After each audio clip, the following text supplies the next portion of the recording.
Yo guys, welcome back to another SithGeek YouTube video on the channel, and today is going to be my review on The Mandalorian Chapter 3, The Sin. So that's what it was called. The runtime was at 37 minutes, so yeah. Before I get into it, I'm just going to ask, if you haven't already smashed the like button, please smash the like button, put your comments down below what you thought about The Sin before you watch this video, and then put your comments and thoughts about what my thoughts were after you watch the video. Anyways, let's just jump straight into it. So basically what happens in the first instance is there was a recap of the first two episodes, so that was interesting. So I think there wasn't a recap obviously in chapter 2, so I think from now on, maybe every couple of episodes or every episode there'll be a recap, which is cool because obviously it's a week between episodes, so I think that's nice of them to do. Mandalorian returns to the planet for the bounty that he was set by the warlord, the Imperial warlord, that said if you go and get this thing, dead or alive, doesn't matter, I will give you the bounty. Obviously the doctor with the clone imprint on the arm wants the package to be alive, and obviously, I'm going to say this now, obviously spoilers, so the package is obviously Baby Yoda, and he wants Baby Yoda to come back alive so he can start the cloning process, etc. So just before he enters the atmosphere, Yoda plays with the gear stick, which is quite funny because he plays with it, he takes the knob off the end of it and just starts playing with it in a childish way, and obviously Mando's like, that's not a toy, what are you doing? And sticks it back on because that's relevant when it comes back to later in the episode. He goes to the door of the place, and the doctor scans the baby to see if everything's alright. The baby's healthy, Baby Yoda's healthy, very healthy, that's what the doctor says. And he asks several questions to the warlord. He's like, oh, so how many fobs were given out? Obviously several fobs were given out at the time because it was a very important bounty, so that's why those bounty hunters trying to kill the Mando, because there was so many fobs given away. So obviously he gets paid the Imperial bounty, which is like the metal plates, the metal bars, and then he goes to like the Mandalorian underworld in the planet they're at. I don't know the exact name of the planet, so they go to that, and then he gets the Mandalorian like chief blacksmith sort of person to melt the bricks down to make his armor. When she was like smacking away like the torso piece, there was flashbacks from the Clone Wars, which I thought was really interesting, really cool. We saw separatist droids and super battle droids come and try to kill him. We saw his parents in the flashback as well. They put him in this classic for a flashback, they put him in like a little crate. We don't actually know what happens. I think we'll know what happens after that, because the super battle droid opens the crate and goes in, and then it just stops, and the hammer comes down, and then we just see the bit of armor just go on. He has a bit of a tussle with the rest of the Mandalorians, but that's relevant when it comes back into it. They say a quote. What was the quote?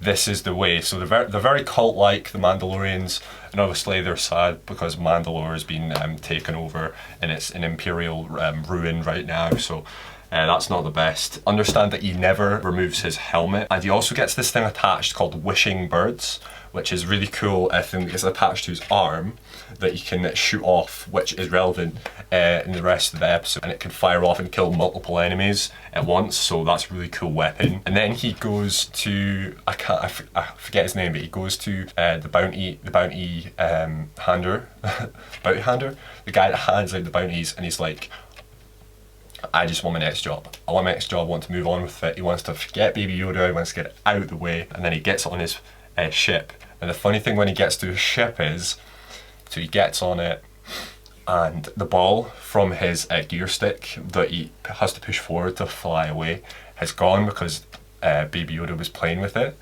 And then, so he powers up all the buttons and then pushes it forward. I love the way that the actor shows the expression, because even though you don't see his face, you just see him just thinking, oh, I can't go, because he's collected this bond with Baby Yoda. So he powers back down, gets all ready, gets his gun from the Christmas special, which I love the inclusion of that. He takes it, and then he goes back, he tries to sneak in, he takes his thermal detonator, puts it on the wall, instead of like going through all the enemies, and blasts it right open, goes in, has this really cool brawl with the rest of the stormtroopers, and there's different elements of his suit that he uses. So obviously He uses the blaster for a couple of them to pick them off, and then for some of them he gets trapped in a room with 4 of them, and then this is when the wishing birds come in, the weapon that he's like this, so he's like, okay, right, I'm just going to stand down. He puts the baby down, he's like, whoa, whoa, the package is very, very gentle and you know, worth a lot. And then he just presses it, and then the shooting birds go out and kill every stormtrooper in that room. I thought that scene was so epic. He gets Baby Yoda. Obviously the pod's been destroyed, so you can't like move the Baby Yoda in the pod. So he gets Baby Yoda and he just puts it on his back, and then he like obviously runs away, and then you see the cantina with all the fobs of the rest of the bounty hunters that were previously failed to get Baby Yoda. They just light up. They're just like everyone in there, including the bounty guy that gives out the bounties, he was just shaking his head as like, oh, for God's sake, what's happened? You probably guessed what's happened. He's came back because earlier in the episode he asked what they're going to do with the baby, and it's in Mandalorian law or bounty law to not ask after you've received payment for the bounty. So that's interesting. And then he gets stuck with all these people, all these bounty hunters just like pinning him down, so he has to jump into the speeder, put the speeder down. I love the bit where he's drive and the droid's like, no, I'm not driving, and he shows the blaster up. He's like, okay, I'll drive. And he drives along, and the droid gets shot out, and he's stuck there. And for the second time in the series, Mando just looks at Yoda, or we know and we feel what he's feeling, even though we can't see his facial expression, and he's just feeling that it's all over. He's tried his hardest, but he'd rather die trying to get Baby Yoda out. But then the dramatic thing comes, and all the rest of the Mandos come up with their jetpacks and start shooting away. I thought that was such a cool moment, and there's so much Lego information and details that I'm going to discuss in another video about what we could get in terms of the Lego Mandalorian sets. So they come up, they defend, and they're like, yo, get out of here, get out of here. He gets to his ship, and there was one last twist before he could get away, obviously, and that was the bounty giver out, or guy. I'm going to get his name, I'm going to put his picture in here somewhere. He's in there, and he's like, yo, hand over the bounty, bro. And obviously, you knew the Mando's been through all the rest of it. It's like, nah, he's not having this. So he uses his thing, and he touches the gas. It comes out, protects him, and then he shoots the guy that used to be his friend.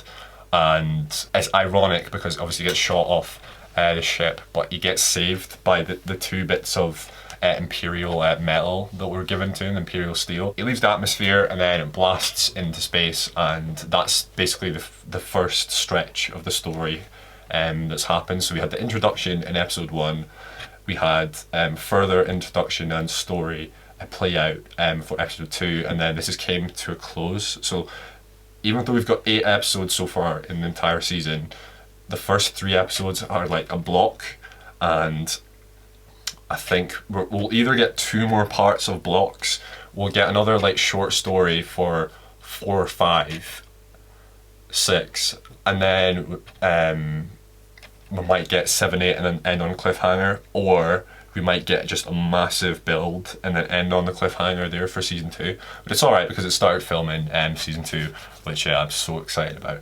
So that's the rundown of what happened in the 37 minutes of Chapter 3, The Sin of the Mandalorian. A couple of moments that were quite cool that we can predict what's going to happen next. So when he was flying away, just before he got away in the atmosphere, there was a Mandalorian that came up in his jetpack, and he salutes to him, and then he flies off. As a moment that you would expect from like Iron Man or something like that, but obviously it's in the Star Wars universe, and we just saw it was so cool. And the Mando just turns and looks at him, he's like, I've got to get myself one of them, got to get myself one of those jetpacks, which I thought was so cool, because I don't think he will get a jetpack in this season. But then next season he'll go ahead and get the jetpack, because obviously we see him, the armor is really integral to the Mandalorian, so I think that's a really cool reason and a really cool plot point for them to do. I also think by the end of this season, or in this season, some episode, maybe it might be the last episode, might be the cliffhanger sort of thing,